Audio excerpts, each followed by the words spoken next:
DIO साहब ये बताइए कि एक शायद अगस्त महीने में एक सूचना आई थी कि कोई भी यूट्यूबर पत्रकार जो है जिसके सब्सक्राइबर्स 50,000 से कम है, हाँ हाँ उनको पत्रकार नहीं माना जाएगा और अगर वो पत्रकारिता करते पाए गए तो उनके ऊपर प्रेस एक्ट में कार्रवाई होगी। हाँ बिल्कुल। तो सर ये मतलब ये क्या सही था क्या? हाँ बिल्कुल, मैंने ही अपने कार्यालय आदेश के तहत निकाला था। अच्छा सर, तो ये बताइए कि ये सिर्फ फिरोजाबाद के लिए था या बाकी दूसरी जगहों के लिए भी है? देखिए, मैंने अपना कार्यालय अध्यक्ष होने के नाते मैंने लगाया था, मैं दूसरी जगह नहीं जानता हूँ, इसलिए लगाया था हम्म, क्योंकि जिस तरह से पत्रकारिता के नाम पे यहाँ पे अराजकता फैलाई जा रही थी और जी जी। खासकर इसमें यूट्यूबरों को ज्यादा नाम आ रहा था। अच्छा। ये सब जो है, पहली बात तो सकारात्मक चीजें देखना ही नहीं पसंद करते थे, केवल नकारात्मक चीजें देखना पसंद करते थे। अच्छा अच्छा। और इन सबको पूरी तरीके से ऑफिसों में जाके लोगों को डिस्टर्ब करना, वसूली करना, ये सब करना, तो एज अ कार्यालय अध्यक्ष के रूप में एक कार्यालय अध्यक्ष की पावर होती है कि अराजकता रोकने के लिए इस तरह का आदेश दे सकता है। तो इसलिए मैंने अपने यहाँ दिया कि भाई आप दिखाइए, आप क्या प्रकाशित करते हैं।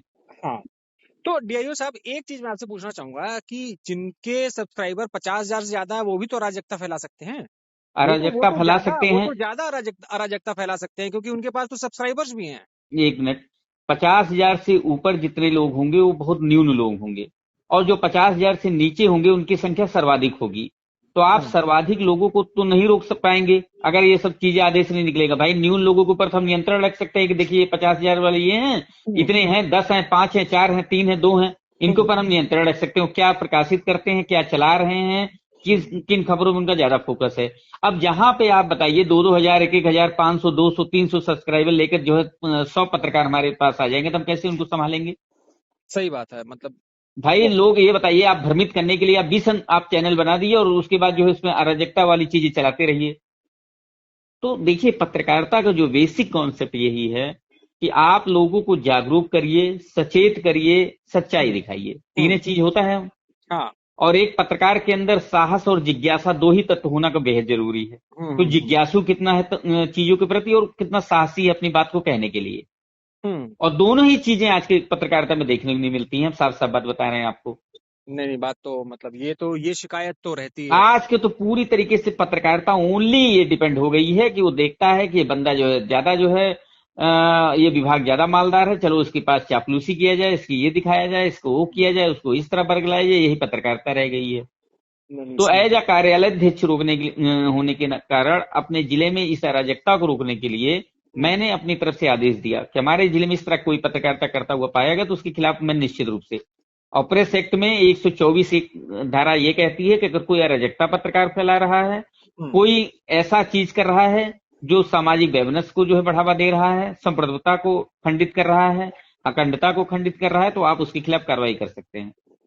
जी जी, बिल्कुल बिल्कुल। तो मेरा उद्देश्य सिर्फ इतना है कि इसके माध्यम से वो पत्रकार सामने आए जो बेचारे परिश्रम करते हैं, जो वाकई में मतलब अच्छी तरीके से पत्रकारिता कर रहे हैं वो सब। लेकिन अगर आप ऐसे जैसे ये 50,000 सब्सक्राइबर वाला लगा देंगे तो मान लीजिए इसमें तो गेहूं के साथ घुन भी पिसेगा। गेहूं के साथ घुन कैसे पिसेगा।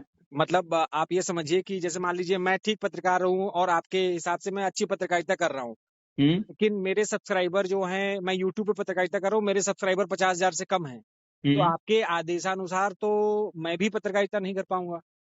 देखिए, असल में ये एक जो है मैंने दिया था, ये होता है, आप सिद्धांत सुने होंगे डिफेंस में, उसका नाम है भया दोहन। हम्म। आप जानते हैं भया दोहन के बारे में। मैं हिंदी में इसको नहीं समझ पाऊंगा सर, लेकिन आप इसको थोड़ा समझाएंगे तो मैं बिल्कुल समझ जाऊंगा। अंग्रेजी में इसको कहते हैं डिटरेंस।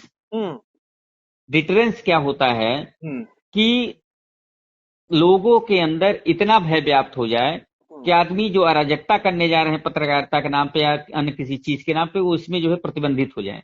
ऐसा नहीं कि आपके 40,000 सब्सक्राइबर, 30,000, 20,000 और अच्छी चीज कर रहे हैं तो उसको मैं अवॉइड कर दूंगा या आपको बिल्कुल खारिज ही कर दूंगा ना। हम्म, आप अच्छा कर रहे हैं तो आपका हमेशा मुझे समर्थन रहेगा, और आपकी बल्कि 40,000 से मैं 80,000 पहुंचाऊंगा, 80,000 से 160 पहुंचाऊंगा आपको, मैं हम्म, स्वयं मदद करूंगा उसमें। हम्म, तो ये जो डिटरेंस होता है ना, भया दोहन का सिद्धांत, उसमें तीन चीजें होती है। एक होता है विश्वसनीयता, दूसरा हम्म, होता है विकल्प, और तीसरा होता है वो मतलब हमारे क्षेत्र से बाहर है वो द्वितीय प्रहार क्षमता। हम्म, विश्वसनीयता मतलब ये होता है कि जैसे मान लीजिए हमने दिया पत्रकारों को एज सूचना अधिकारी के रूप में, अगर मैं सूचना अधिकारी ना होकर कोई अन्य होता नीचे होता एक चपरासी होता तो थोड़ी मेरी बातों को कोई असर करता। मेरी बात विश्वसनीय तभी मानी जाएगी क्योंकि मैं कार्यालयाध्यक्ष हूँ या सूचना अधिकारी हूँ।